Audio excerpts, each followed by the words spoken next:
আলহামদুলিল্লাহি রাব্বিল আলামিন আসসালাতু ওয়াসসালামু আলা রাসূলিহিন নবিয়্যিল কারীম আন ইবনে আব্বাসিন রাদিয়াল্লাহু তাআলা আনহু হইতে বর্ণিত আছে হাদিসটি নবী করিম সাল্লাল্লাহু আলাইহি ওয়াসাল্লাম বলেছেন যে বিনা ওজুরে বিনা প্রয়োজনে অলসতা করে অলস করে সময়কে নষ্ট করে ফেলল। সময়কে নষ্ট করার পরে যে ব্যক্তি দুই ওয়াক্তের নামাজকে একসঙ্গে পড়ে নিল, জোহরের নামাজ পড়বে, আজান হয়েছে মসজিদে, কোনো কাজ নাই, কর্ম নাই, কিচ্ছু নাই, বেকার বসে থাকলো, বসে থেকে সময়টাকে নষ্ট করে আসরের সময়তে আবার যাচ্ছে আসরের নামাজ পড়তে। তো কি করছে, আসরের সময়তে মসজিদে গিয়ে আসরও পড়ছেন, জোহরও পড়ছেন।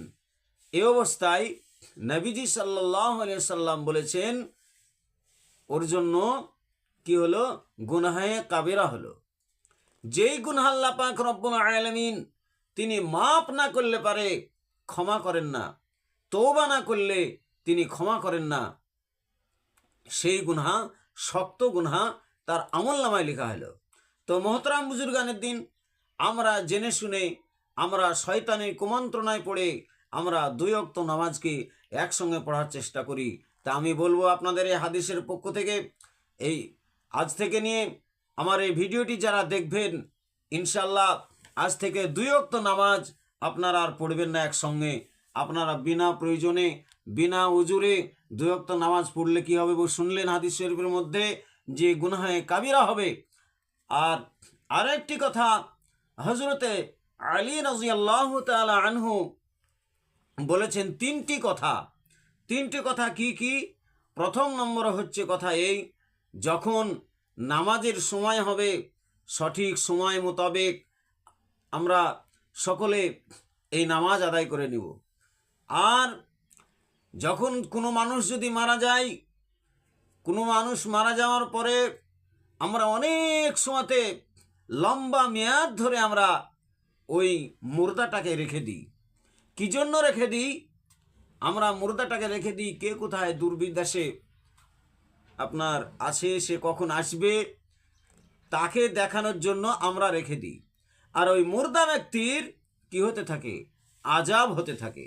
হযরতে আলী রাদিয়াল্লাহু তাআলা আনহু তিনি বললেন তিনার পবিত্র জবানে যে তোমরা ওই এক রাত, একদিন, 12টা 1টা, তোমরা যদি আসরের সময় মৃত্যু হয়, পারলে তোমরা মাগরিবের আগেই তাকে দাফন করে ফেলো, মাগরিব আর পার করার চেষ্টা করো না।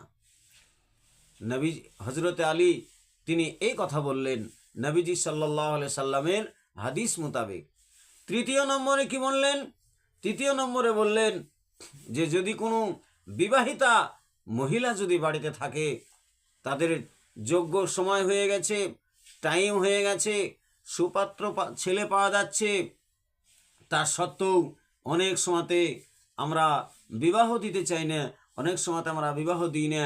হযরতে আলী রাদিয়াল্লাহু তাআলা আনহু বললেন, না, তোমরা ওই সময় তোমরা দেরি করিও না।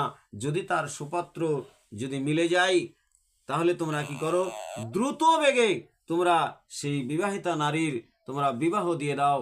আর বিবাহিত না দেওয়াটা হচ্ছে, এটা হচ্ছে অধার্মিক কাজের কথা। তো মহতারাম বুজুর্গানের দিন আমরা সকলে এই হাদিসটি শুনলাম, হাদিসটি শোনার পরে আমল করার চেষ্টা করব। আর আমার এই ভিডিওতে আপনারা নতুন নতুন এইরকম গুরুত্বপূর্ণ হাদিস ও কোরআনের আলোচনা পাওয়ার জন্য আমার চ্যানেলটিকে সাবস্ক্রাইব করে রাখবেন ইনশাআল্লাহ।